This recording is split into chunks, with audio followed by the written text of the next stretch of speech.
asistir a la sesión. Uh-huh.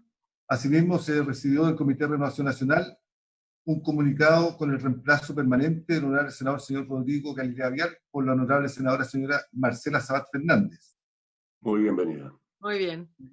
Por último, ha ingresado la semana pasada un proyecto de ley iniciado en moción de los honorables senadores señores Chaguán y señoras Proboste y Aravena y señores Bianchi y Guillet, con la que inician un proyecto que declara el 20 de noviembre de cada año como el Día Nacional del Recolector de Residuos Domiciliarios, correspondiente al boletín 13.67806.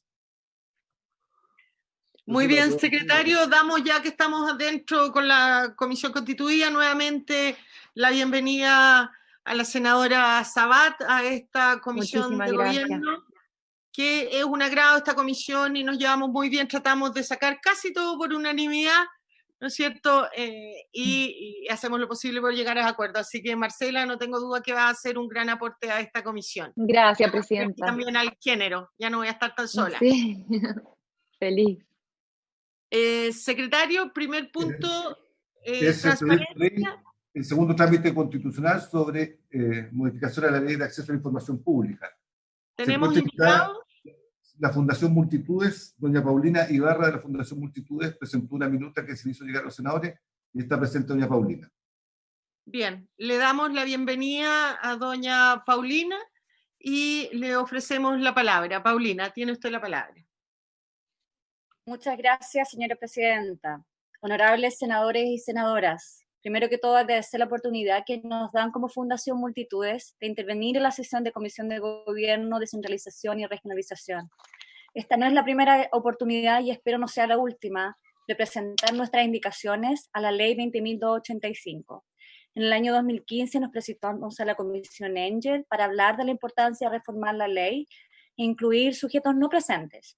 Luego presentamos a la Comisión Bicameral la necesidad de reformar la ley para comenzar a hablar de información de interés público, al mismo tiempo que nos reunimos con la entonces ministra Jimena Rincón sobre la necesidad de este cambio.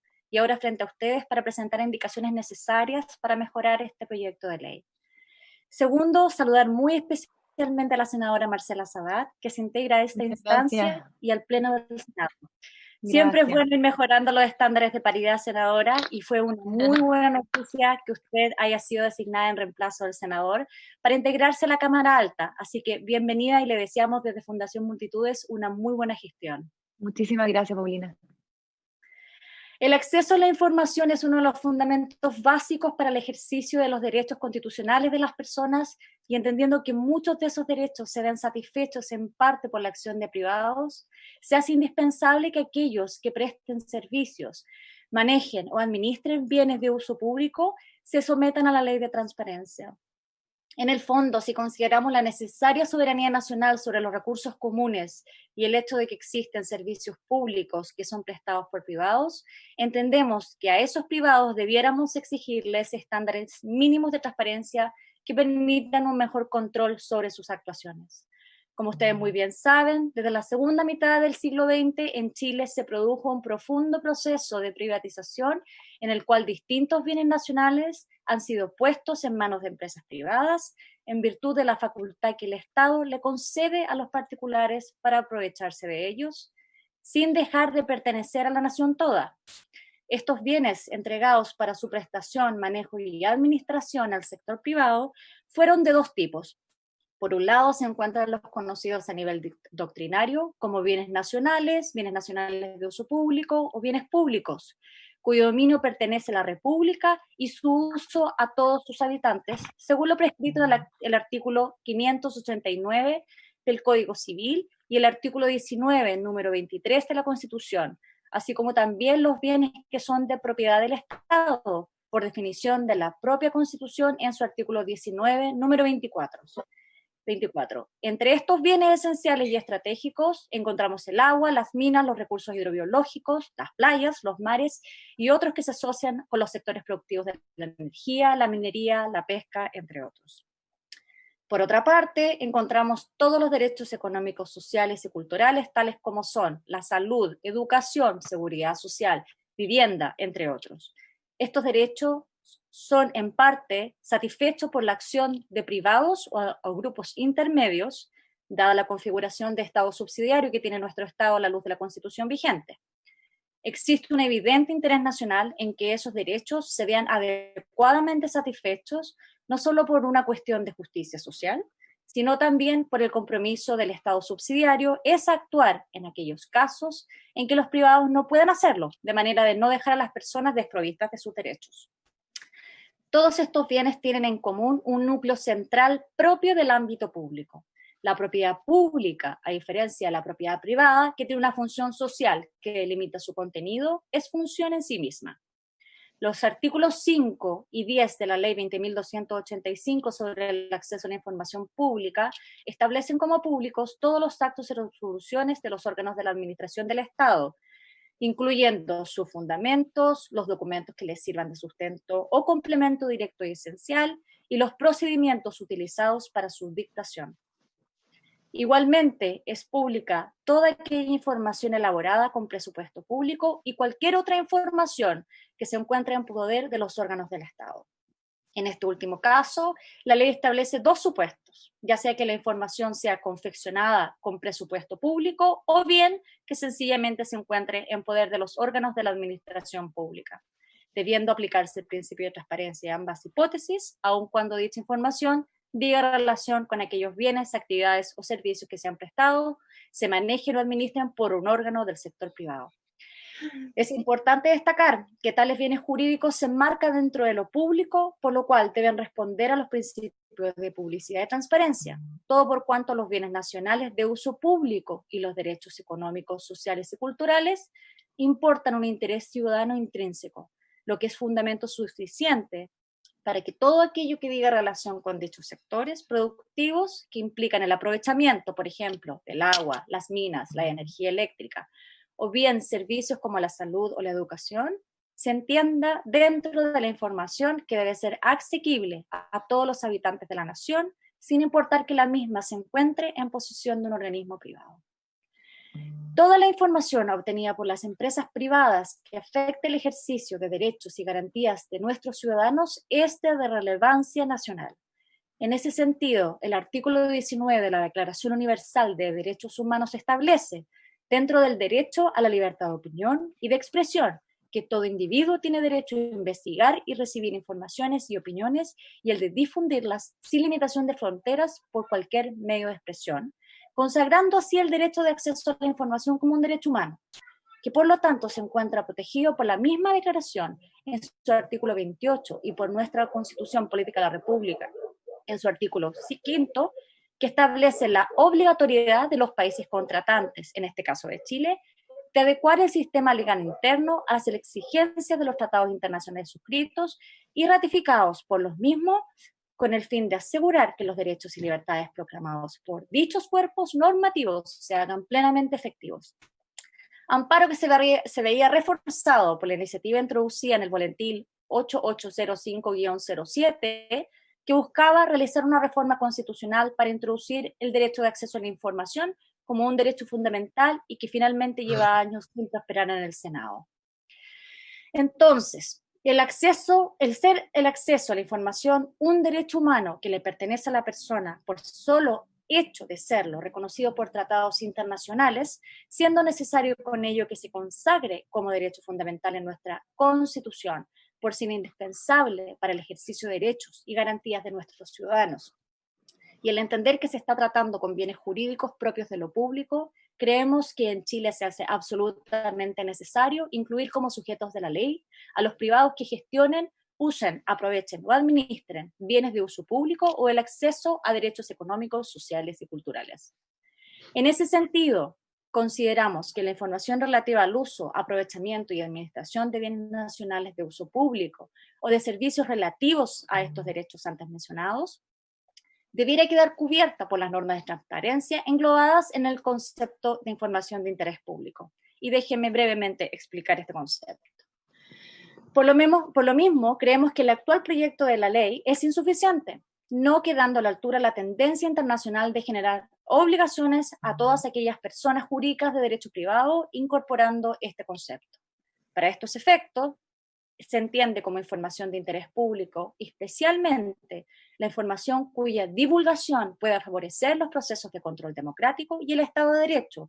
Por ejemplo, porque fomenta la discusión abierta de asuntos públicos, incrementa la rendición de cuentas por parte del sujeto regulado, contribuye al debate positivo e informado sobre cuestiones importantes o asuntos de interés relevante, promueve el control efectivo de los recursos públicos, permite revelar los motivos de una decisión del sujeto regulado, contribuye a la protección del medio ambiente, permite exponer amenazas a la salud o seguridad pública, expone o favorece la rendición de cuentas respecto de violaciones a derechos humanos o derecho internacional humanitario.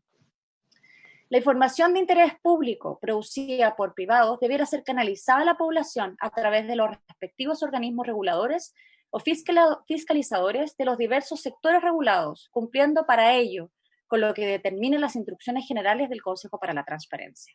Entendemos que entre dicha información debería estar la de quienes celebran contratos con la administración del Estado, a título oneroso para el suministro de bienes muebles y de los servicios que se requieran para el desarrollo de sus funciones, y de quienes prestan servicios de utilidad pública, prestan servicios públicos concebidos, prestan servicios privados de interés público, gestionan, usan o aprovechan bienes nacionales de uso público, ejercen funciones sociales o funciones de interés público. A nuestro parecer, y sin perjuicio de que sería la autoridad reguladora, de quién sería la autoridad reguladora la que determine definitivamente quiénes son los sujetos pasivos, debería incluirse en esta categoría a empresas de telecomunicaciones, servicios sanitarios, electricidad, organizaciones empresariales, asociaciones gremiales, lobistas, gestores de intereses, colegios profesionales, organizaciones sindicales, asociaciones de consumidores, organizaciones religiosas, fundaciones, corporaciones, centros de estudios e instituciones que trabajan en propuestas de políticas públicas. Hablar de bienes públicos no es solo hablar de los recursos que por naturaleza nos pertenecen a todos los chilenos como derecho y que, como deber, tenemos que proteger y fiscalizar en su manejo. También es hablar de los derechos económicos, sociales y culturales consagrados en la Constitución y en tratados internacionales. Ampliar el acceso a la información para acortar las brechas de información entre el Estado y la ciudadanía y ver señales concretas desde el sector privado para llevar a cabo este proceso ayudaría a cambiar el paradigma de su vínculo con la ciudadanía y sería la mejor manera de usar la transparencia para arrancar la raíz de las desconfianzas que hoy en día nos consumen. Con todas estas medidas estamos protegiendo y proponiendo un cambio de paradigma de la relación entre lo público y lo privado, lo que no es solo factible, sino también muy necesario para reforzar la democracia y la institucionalidad.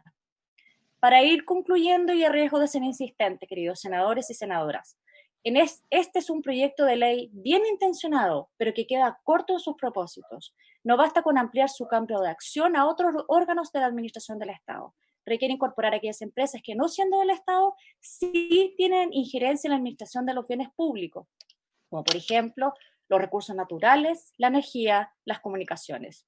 Hay bastante jurisprudencia internacional acerca del control ciudadano que debe existir sobre estas empresas, sus eventuales conflictos de interés, sus relaciones con el poder económico, los intereses de capitales extranjeros. Esa información no es del todo clara y pública y deben existir mecanismos claros y asequibles para que el ciudadano común pueda acceder a esa información. Otro elemento destacable son las incompatibilidades que se agregan para asumir en el cargo del Consejo de la Transparencia, pero a la luz de los hechos conocidos públicamente, no solo la exposición de quienes me antecedieron en esta comisión, sino que también publicados en medios de comunicación, respecto de las incompatibilidades de los consejeros para asumir otros cargos al renunciar al Consejo. El estándar del Consejo debe ser el que rija a otros organismos del Estado. Dicho de otro modo, se debe predicar con el ejemplo. Por último, insistir, al igual que lo han hecho otros participantes en esta instancia, sobre la importancia de reforzar los canales actuales de información y no cerrar instancias nuevas de comunicación digital o virtual para el acceso ciudadano. También valoramos el anonimato que eventualmente pueda tener un ciudadano a la hora de solicitar información y cualquier medida en contra creemos que puede cortar el sano ejercicio de exigir más transparencia.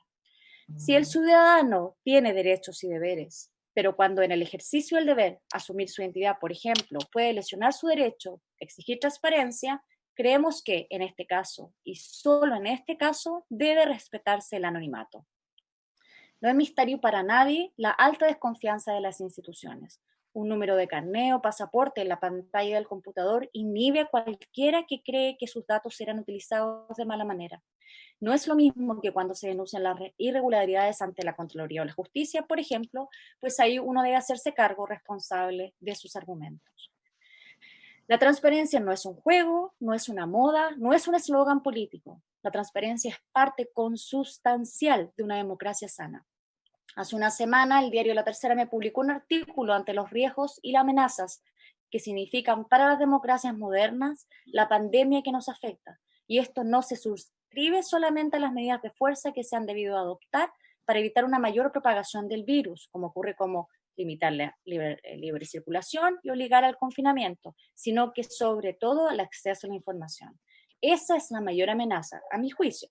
Cifras paralelas de contagios, control de información pública, ocultamiento de datos, fake news.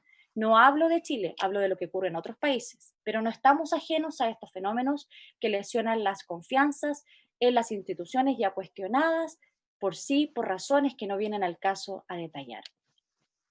Me gustaría, por último, señalar que mañana se cumplen exactamente 12 años de la promulgación de la Ley 20.285, a tiempo suficiente para ver sus aciertos, sus defectos y sus sombras. Y por tanto, me gustaría mencionarles algunas observaciones al proyecto en esta etapa de tramitación. No basta, como dije, con ampliar su campo de acción a otros órganos de la administración del Estado. Debemos incluir a aquellas empresas que, no siendo del Estado, sí tienen injerencia en la administración de bienes públicos. En relación a la incompatibilidad, mencionarla nuevamente, es el Consejo el que rija a otros organismos del Estado. Y por último, señalar cuáles son las 3 indicaciones como fundación que queremos presentar. Primero, número 1, en el artículo que introduce modificaciones a la ley sobre el acceso a la información pública, se propone ampliar el ámbito de la aplicación de la ley a través de los respectivos organismos reguladores o fiscalizadores del sector privado. La información de interés público, según determine el respectivo organismo, e instrucciones generales del Consejo para la Transparencia, de 2 grupos regulados, de quienes celebran contratos con la Administración del Estado a título oneroso, para el suministro de bienes muebles y de los servicios que se requieran para el desarrollo de sus funciones. Y de quienes prestan servicios de utilidad pública, prestan servicios concedidos, prestan servicios privados de interés público, manejan bienes nacionales de uso público, ejercen funciones sociales o funciones de interés público, tales como empresas de telecomunicaciones, antes mencionadas, servicios sanitarios, electricidad, organizaciones empresariales, organizaciones gremiales, lobistas, gestores de intereses, colegios profesionales, organizaciones sindicales, asociaciones de consumidores, organizaciones religiosas, fundaciones, corporaciones, centros de estudios e instituciones que trabajan en propuestas de políticas públicas. En ellas se propone definir interés público, objeto de asegurar como marco de aplicación aquello que favorece los procesos de control democrático y el Estado de Derecho. En el artículo 10, a propósito de la extensión de la aplicación a las personas jurídicas sin fines de lucro que reciban transferencias de fondos públicos que en su conjunto asciendan a una cantidad igual o superior a 1.500 unidades tributarias mensuales, representativas de al menos 1/3 de su presupuesto anual del año calendario inmediatamente anterior, se propone pasar de una lista cerrada de información a una lista abierta, incorporando una cláusula general acotada de información de interés público, dejando su desarrollo en manos de instrucciones generales del Consejo para la Transparencia. Y en el artículo 10, a propósito del portal de transparencia del Estado, se propone integrarlo con la información pública mandatada por otros cuerpos legales, como por ejemplo ley de lobby, declaraciones de patrimonio e intereses, compras públicas y registro de recepciones de fondos públicos, y que el portal cumpla con todos los parámetros de gobierno abierto al cual Chile suscribe. Ojalá que estas ponencias puedan ayudar a aclarar más aquellos aspectos en las columnas, en las penumbras que existen con relación a este proyecto de ley, y nuevamente les agradezco esta invitación de parte de Fundación Multitudes. Muchísimas gracias, queridos senadores y senadoras. Muchas gracias, Paulina. Le voy a ofrecer la palabra a los señores y señoras senadores si quieren hacer alguna consulta. Me la había pedido el senador Bianchi. Tiene usted la palabra. Gracias, estimada presidenta. Bueno, primero saludar a Paulina y agradecer la exposición que hacen. Y sobre lo mismo, preguntarle No, nada que agradecer porque es un tremendo aporte y yo no sé si ustedes revisaron la Secretaría las indicaciones que propone Paulina, porque yo creo que nosotros lo que debiéramos hacer es suscribirla como comisión y presentarlas como comisión, con la firma de todos quienes la integramos. Pero tengo dudas con la admisibilidad, entonces yo no sé si la Secretaría o usted lo ha visto, Presidenta, y de ser así, yo la recogería como para poder presentar las indicaciones que ha sugerido la señora Paulina. Gracias, senador. Yo le voy a pedir a Paulina que haga llegar su minuta a la Secretaría, que la mande a todos los senadores. Yo tengo bastantes dudas en algunas, otras estoy de acuerdo. Creo que todas las exposiciones que hemos tenido, le doy enseguida la palabra al senador Insulza. Todas las exposiciones Presidenta, por favor, adelante.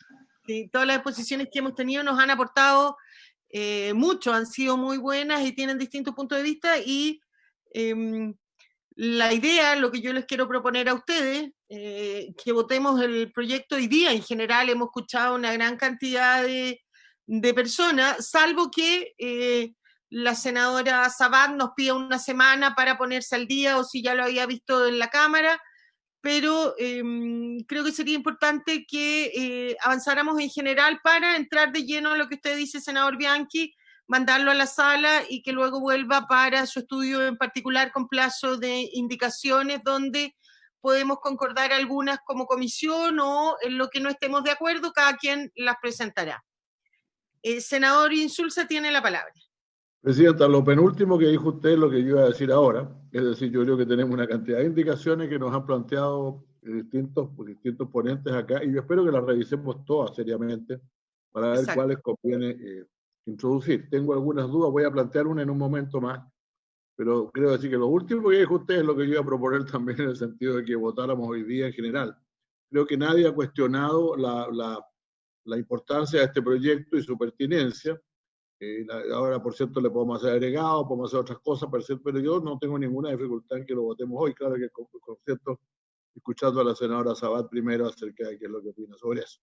Yo quiero hacer solamente una reflexión para que usted me la aclare, que me la aclare la señora Ibarra. Yo creo que, yo quiero decir que el primer planteamiento que hizo ella en términos de elevar el rango de lo que es el derecho a la información pública, realmente hacerlo así en la Constitución, a mí me parece bien, yo estoy de acuerdo en eso. Pero yo tengo un objetivo, una duda fundamental respecto del artículo 19 de la Constitución tal como está hoy día.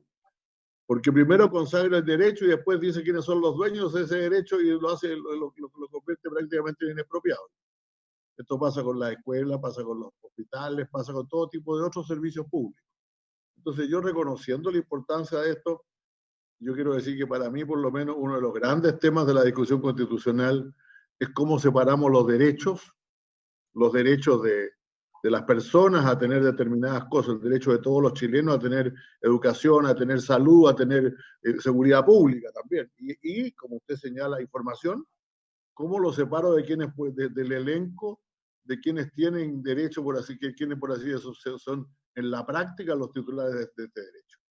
Creo que eso tiene que ver también con los derechos del agua, por ejemplo, y el derecho ¿cómo se llama?, del aprovechamiento y otras cosas por el estilo, en que esa división del derecho de los ciudadanos respecto de quiénes son los usuarios más frecuentes de esto, a mí me parece que no se puede hacer todo en el mismo contenido constitucional.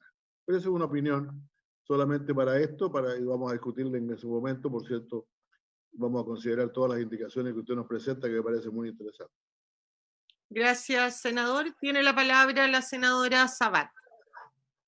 Gracias, Presidenta. Por su intermedio, agradecer a Paulina esta exposición. Creo que tiene que haberse unido seguramente a las demás exposiciones que lamentablemente no tuve el honor de poder escuchar, pero que efectivamente es muy explicativa, ilustrativa, y comparto con el senador Bianchi que podría ayudarnos darnos a conocer o redactar esta indicación que también creo va en la línea de incorporar otras empresas que tengan injerencia en lo público. Pero también, si es que nos puede hacer llegar la propia exposición, creo que sería de mucha ayuda. porque efectivamente tengo que estudiar un poco más el proyecto, entendiendo que no tengo ninguna aprehensión en contra del proyecto. Estoy muy de acuerdo, según lo que decía el senador Insulza, también con que lo aprobemos en general, ya que usted me lo pregunta amablemente, Presidenta, se lo agradezco desde ya. En eso no tengo ningún reparo, muy por el contrario. Sí, efectivamente, en la discusión en particular, seguramente vamos a tener que tener un conocimiento distinto, entonces eso quizás le pediría que pudiéramos comenzar la próxima sesión, pero para poder votarlo en general no tengo ningún reparo, al contrario, se lo agradezco mucho de todas maneras por hacer la pregunta, Presidenta. Gracias, senadora. El secretario, lo que le pido que le reenvíe a la senadora Marcela Sabat todas las presentaciones que hemos escuchado para que ella las tenga, y que la de Paulina también, si ella le ha hecho llegar una minuta, o Paulina, si nos puedes hacer llegar una minuta con lo que señala o tus indicaciones para que sea enviada a todos los senadores, te lo agradeceríamos. Te doy la palabra ahora, Paulina, para que respondas a los senadores. Primero que todo, gracias por el buen recibimiento de nuestra presentación. Las indicaciones, como les comenté en un principio, nosotros las hemos venido trabajando hace varios años. Nosotros tenemos el texto con las indicaciones y no tenemos ningún problema en compartirlo íntegro a la secretaría de la comisión para luego compartirlo con los honorables senadores y senadoras. Con relación a los comentarios, tanto del senador Bianchi como del senador Insulza, como de la señora Sabat, senadora Sabat, se los agradezco profundamente. Yo creo que justamente el tema de los derechos y deberes es un tema que debe debatirse en profundidad. Esperemos que durante el próximo año tengamos espacio para hacer esto, pero en el caso específico de nuestras indicaciones van al objeto de la información y no tanto al sujeto de derecho. Y yo creo que eso es importantísimo de aclarar, porque en definitiva lo que nosotros estamos proponiendo es que la información tiene un interés público por sobre, que va más allá que información, que el derecho al acceso a la información pública, que como expliqué tiene dos naturalezas, y más que nada está referido específicamente al derecho, voy a usar la palabra derecho, senadora Insulza, de los ciudadanos que tienen de saber cómo todo aquello que tiene que ver con los derechos económicos, sociales y culturales, como también con la administración de los recursos naturales y de bienes comunes, tiene que ver estratégicamente con cómo avanzamos como país. Y en ese sentido, mi aclaración tenía que ver más que nada con el hecho del objeto de la información, más que el derecho o el deber que tienen los ciudadanos de tener el acceso a la información pública. Gracias, Presidenta. Gracias, Paulina. No habiendo más consultas, a nuestra invitada, a quien le agradecemos una vez más, y con el beneplácito de la senadora Sabat, secretario, ponga en votación este proyecto en general, por favor. Votación en general del proyecto. ¿Cómo vota el senador Bianchi? A favor, señor secretario. Senador Insulza. A favor, secretario. Senadora Sabat. A favor, secretario. Señora Presidenta. A favor. Entonces está aprobado en general por unanimidad 4-0. Muchas gracias. ¿Tu primer proyecto, Marcela? ¿Ah? ¿Tu primer proyecto que votas en el Senado? Sí, aquí en comisión. En Sí, comisión, claro, no, es el segundo, porque en comisión de mujeres ya voté uno. No, pero siempre es agradable, imagínense. Señores senadores y señora senadora, ¿le parece que pidamos a la sala 2 semanas de plazo de indicaciones? ¿Quieren más? ¿La encuentran mucho? ¿Les parece correcto? Me parece bien, Presidente. No, yo preferiría, estamos, digamos, hasta el 31 de este mes, pues sería más razonable. Porque además, no lo van a pasar de nunca a la sala todavía, para la votación. No, por eso. Sí. Ya, pero por eso, dependiendo, porque el plazo de indicaciones lo vamos a pedir una vez que se vea en la sala, más o menos 2 semanas cuando se llegue a ver, y nosotros además ya vamos ganando tiempo para trabajar en ello, ¿le parece? Muy bien, Presidenta, está bien. Presidenta, ¿me permite? Sí, por supuesto. Yo quería pedir algo, Presidenta. Yo estoy bien preocupado de todas las cosas que leo sobre el informe, sobre el proyecto de migraciones. Absolutamente. El proyecto de migraciones que aprobó la comisión que usted preside, la presidía el senador Letelier entonces, sufrió una cantidad de cambios cuando pasó por la Comisión de Derechos Humanos, y me da la impresión de que los que estaban no estaban muy contentos con las indicaciones o las cosas que se habían aprobado o querían que se aprobaran otras más, se fueron después a la Comisión de Hacienda, y en la Comisión de Hacienda, que en realidad en uso bastante excesivo de las atribuciones, lo volvieron a revisar y volvieron a cambiar un montón de cosas. Yo quisiera tener, por lo tanto, cuando discutamos el proyecto al menos, un comparado que estén las indicaciones de las 3 comisiones.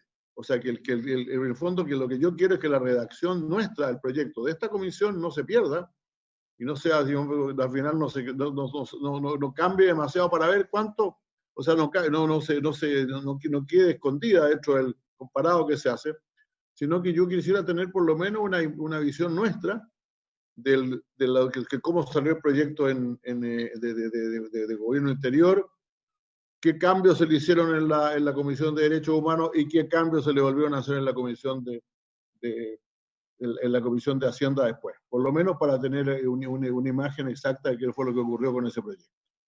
Presidente, es posible, que ustedes no hagan ese trabajo. Senador Insulza, le vamos a pedir al secretario que nos haga ese comparado, y yo comparto con usted, de hecho yo también estoy trabajando en eso. Creo que el proyecto, después de haber pasado por Derechos Humanos y por Hacienda, va con modificaciones bastante importantes en relación a lo que nosotros hicimos. A mí me preocupa porque este proyecto venía bastante bien de la Cámara, luego nosotros trabajamos el proyecto un año, en que hicimos un gran esfuerzo para que en el proyecto estuvieran puestas las 2 visiones que existen en esta materia. Efectivamente hay 2 visiones, ¿no es cierto? Y creo que la comisión hizo un gran trabajo cuando la presidía Juan Pablo Letelier, y logramos que salir con un informe y con un proyecto que nos dejaba bastante tranquilos a todos. Yo creo que esa tranquilidad, por lo menos en lo que a mí respecta, ha dejado de existir después de que yo he visto todo lo que se ha modificado primero en Derechos Humanos y después en la Comisión de Hacienda. Hoy día yo creo que el proyecto como viene es casi peor en algunas cosas que lo que existe hoy día. Entonces, efectivamente comparto con usted, le pedimos al secretario si nos puede hacer un comparado con lo que nosotros aprobamos, lo de la Cámara, le introdujo Derechos Humanos y lo que le introdujo también Hacienda, secretario. Ya, vamos a hacerlo en lo que tenga Hacienda hasta el momento. Sí, terminó de despacharlo Hacienda ya. Perfecto. Que ya, deben estar trabajando en el informe. Ya, senador. Muy bien. Pues. Pasamos al segundo punto de la tabla, secretario. Presidenta, perdón, despedirme nuevamente y agradecerles por la buena acogida de las indicaciones. Muchas gracias, Paulina, y la relevamos. Muchas gracias, Paulina. Muchas gracias. Hasta luego. Gracias.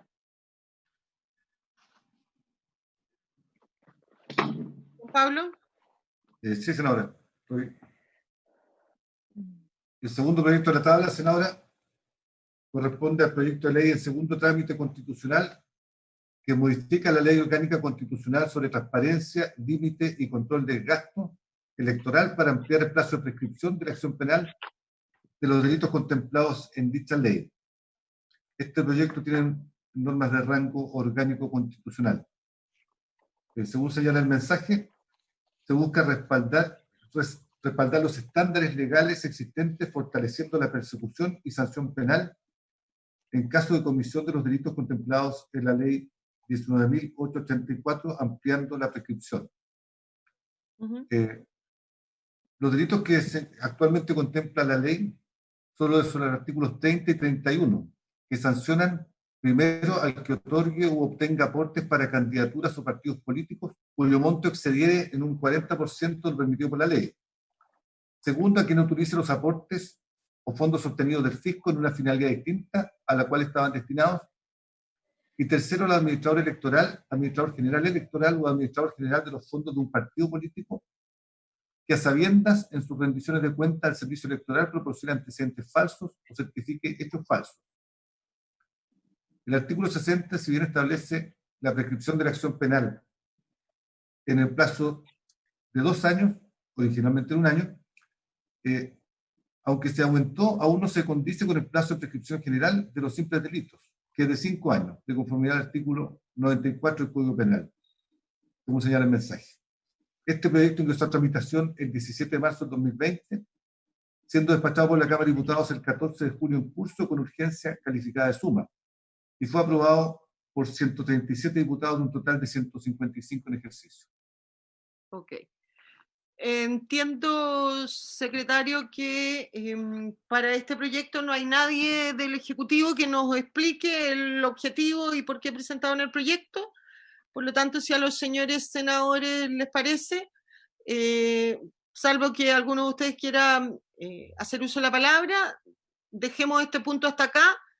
Invitamos al Ejecutivo para que nos explique, más nosotros vamos a hacer... nosotros vamos a hacer... ¿Cómo? Me informan que estaría doña María Paz Troncoso de la Subdere. Pero de la Subdere, no creo que ella tenga que ver con este proyecto que debiera exponerlo la SECPRES.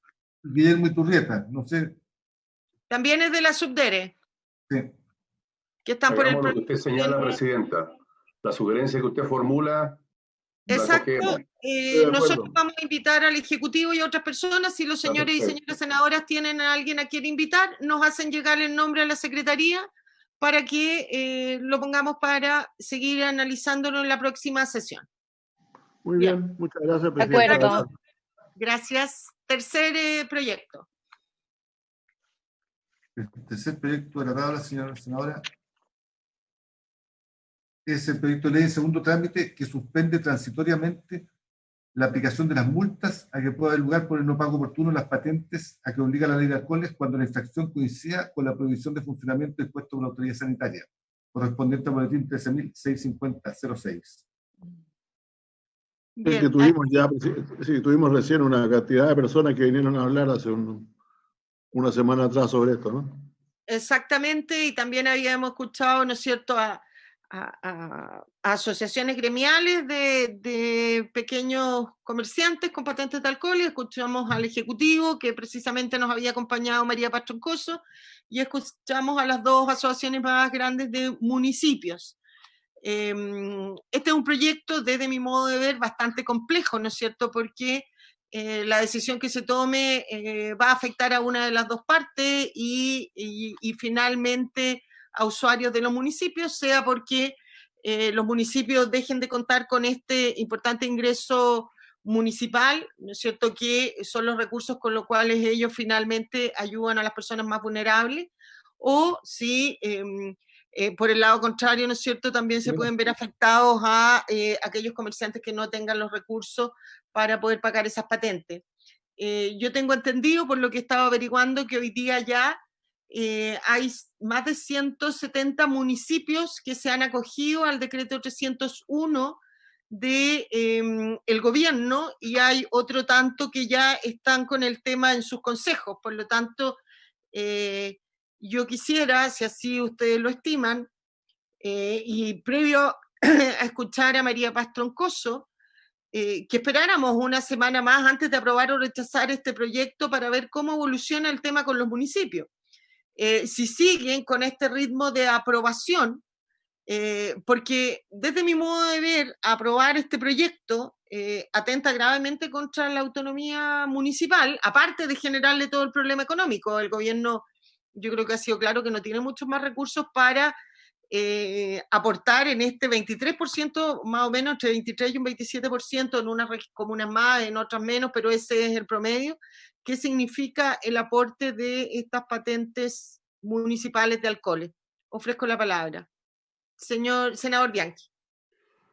Presidenta, yo créeme que la entiendo absolutamente en su posición con respecto a resguardar la autonomía de los gobiernos comunales y de coincidir todos y todas en que efectivamente esto produce un daño económico una vez más a las administraciones municipales.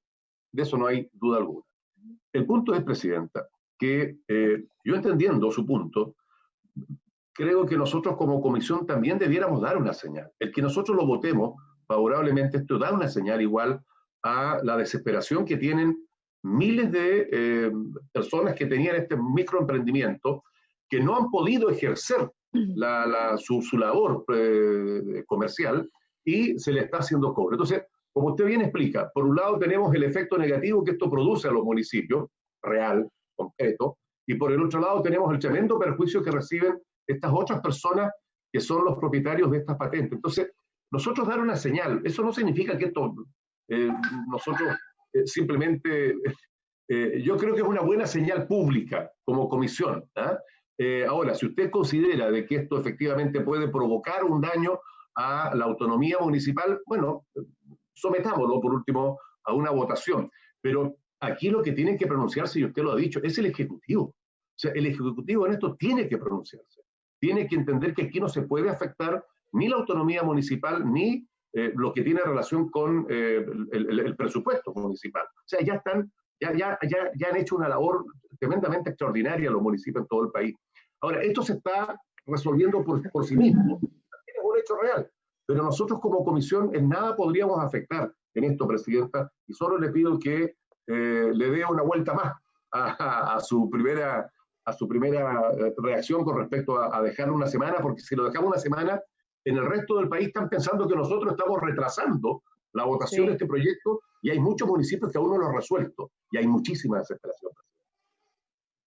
Gracias, senador Bianchi. Senador Insulza, tiene usted la palabra. Gracias, Presidenta.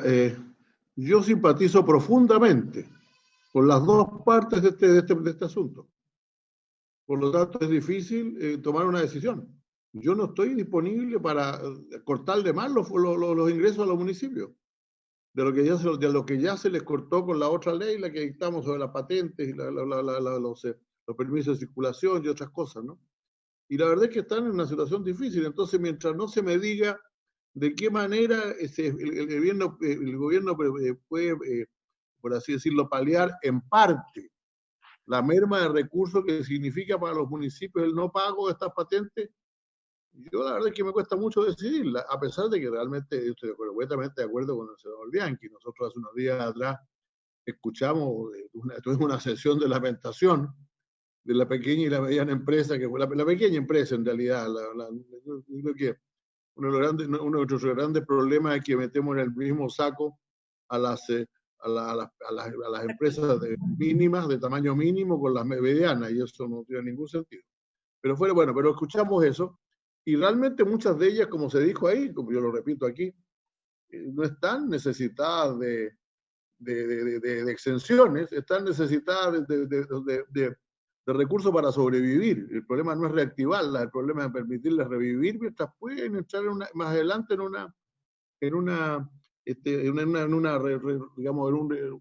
resurrección, por así decirlo. Empresas no están funcionando. Por lo tanto, yo estoy de acuerdo con que además cargarlos con el pago de las patentes para no perder las patentes, porque ese es el gran problema, que bueno, se puedan perder las patentes y después todos sabemos lo que cuesta obtener por una cantidad de estos establecimientos una patente de alcohol. Pues realmente difícil. Y por lo tanto, yo simpatizo mucho con ambos, creo que es un problema muy dramático. Y la solución, como usted dice, que veamos cómo se va desarrollando el tema de los municipios antes de tomar esta decisión.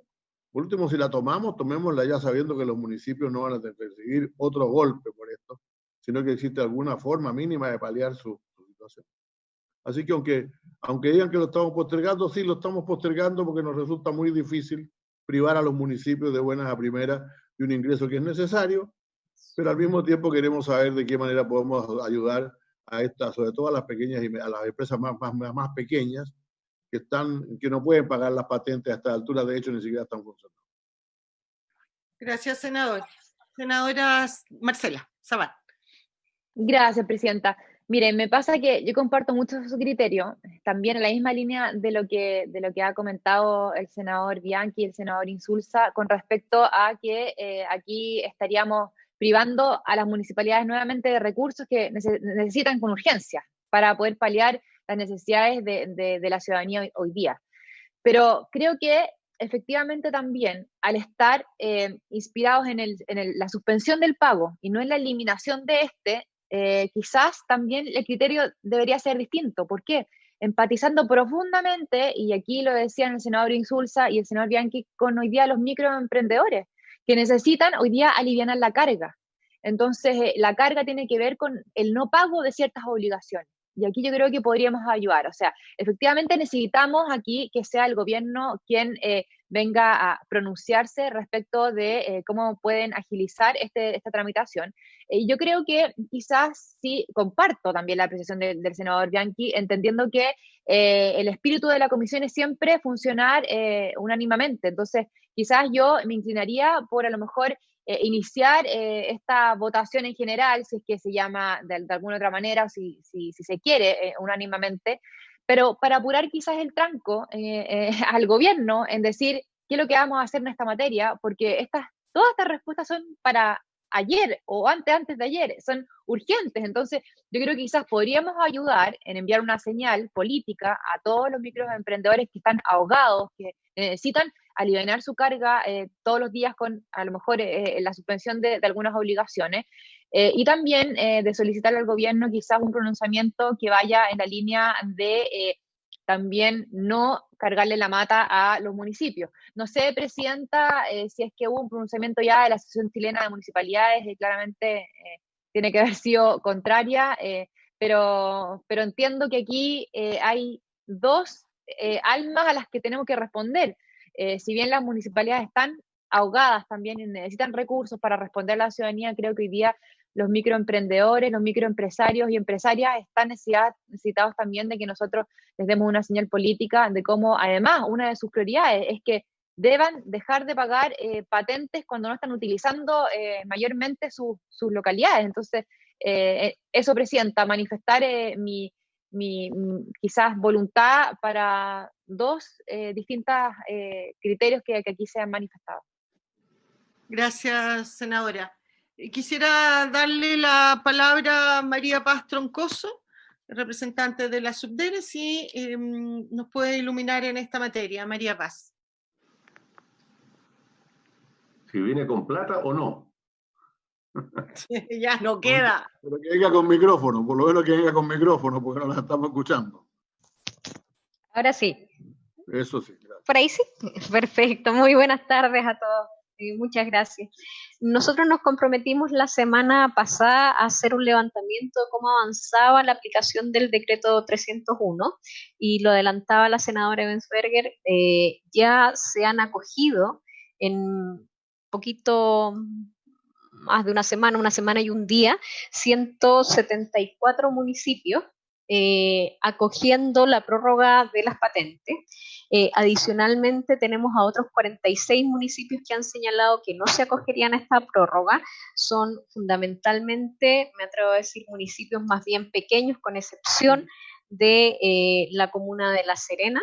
Y ya varios otros municipios han reportado que durante el transcurso de esta semana estarían acogiéndose también a la prórroga.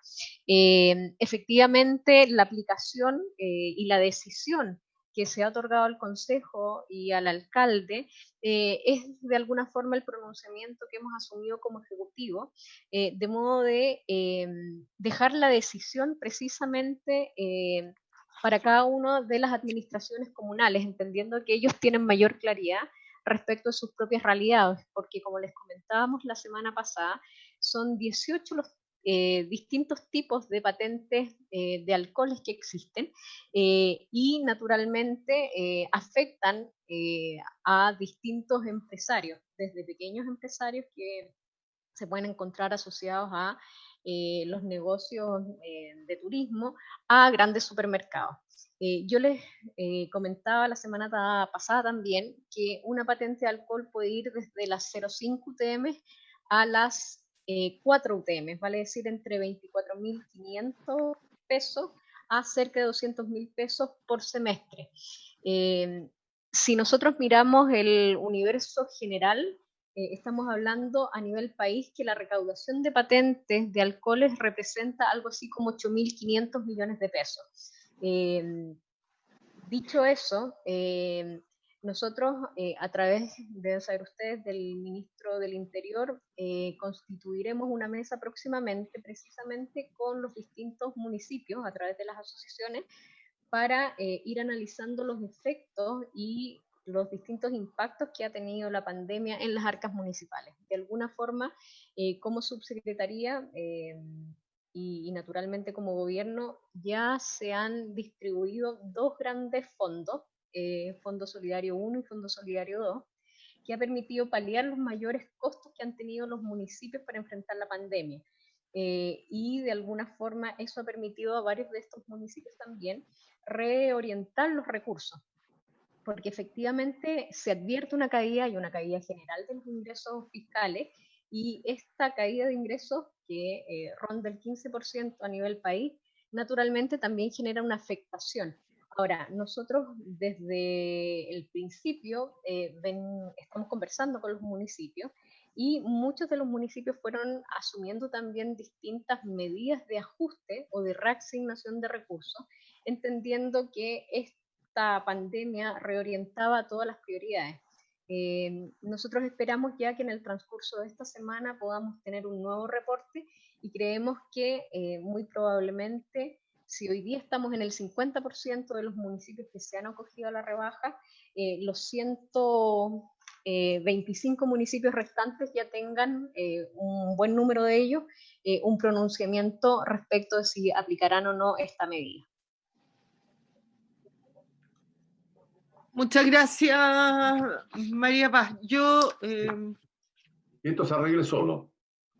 No es que se arregle solo, senador, pero yo creo que tenemos que buscar la manera de cómo no perjudicar a ninguno de los dos sectores. Yo tengo entendido también que la Subsecretaría de Turismo, ¿no es cierto?, están trabajando con los hoteles, con los restaurantes, que son los más afectados, porque aquí también, como decía la Subderi, como decían la semana pasada los alcaldes, las botillerías son algunos de los rubros, de los pocos rubros que mejor les ha ido durante esta pandemia, que más ha vendido.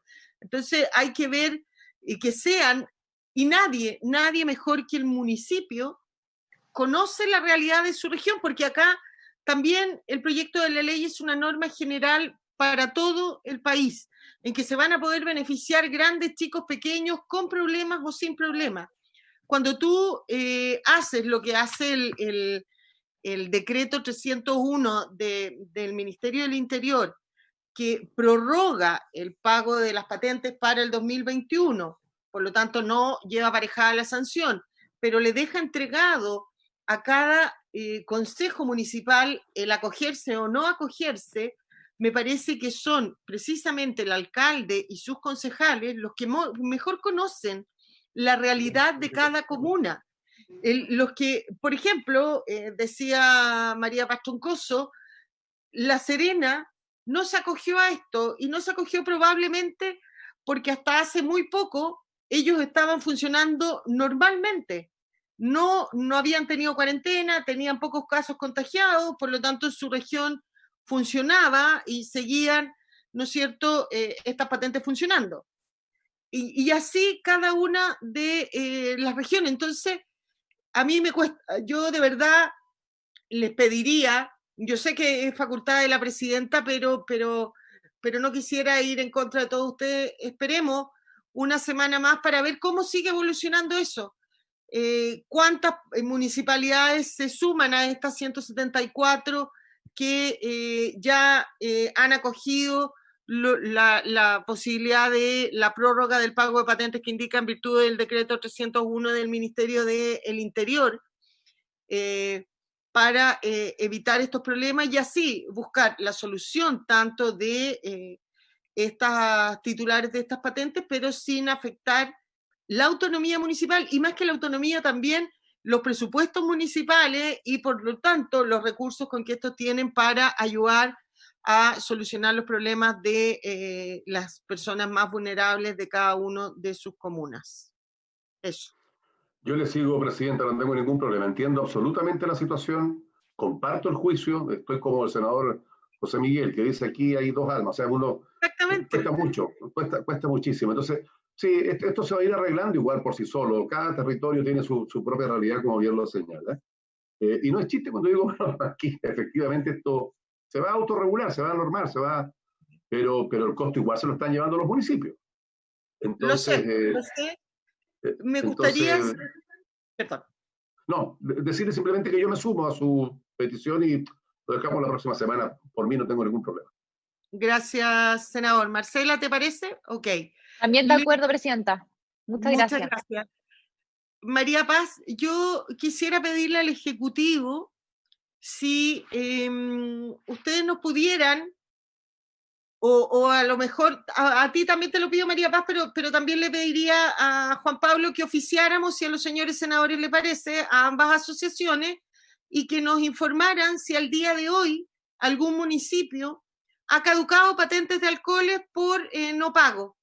¿Les parece que tengamos esa información y que la solicitemos? Para ir viendo la realidad de esta materia.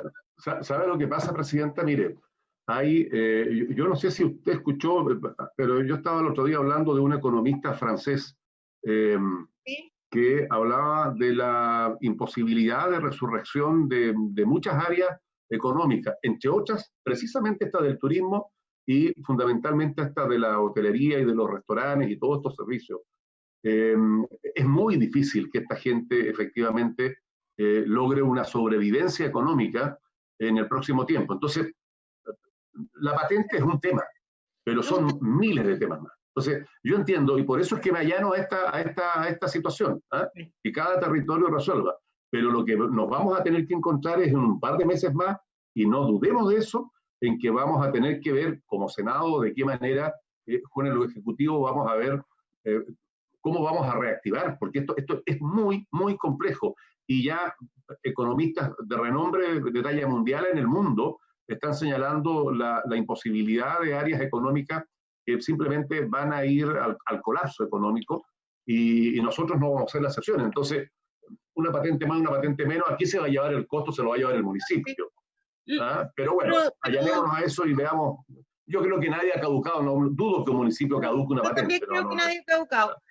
Pero también a lo mejor sería importante que para la próxima sesión invitaremos al ministro de Economía para que nos contara cómo desde ese ministerio están también trabajando medidas en buscar alguna solución, no más allá del simple pago, como dice usted, de la patente de alcohol, sino de su reactivación futura, sobre todo en el área turística, restaurantes, hoteles, residenciales, que efectivamente están muy, muy perjudicadas. ¿Les parece a los señores senadores? Sí, claro, yo no tengo problema. Bien. Entonces, habiendo dado término a todos los temas citados para el día de hoy, levantamos la sesión.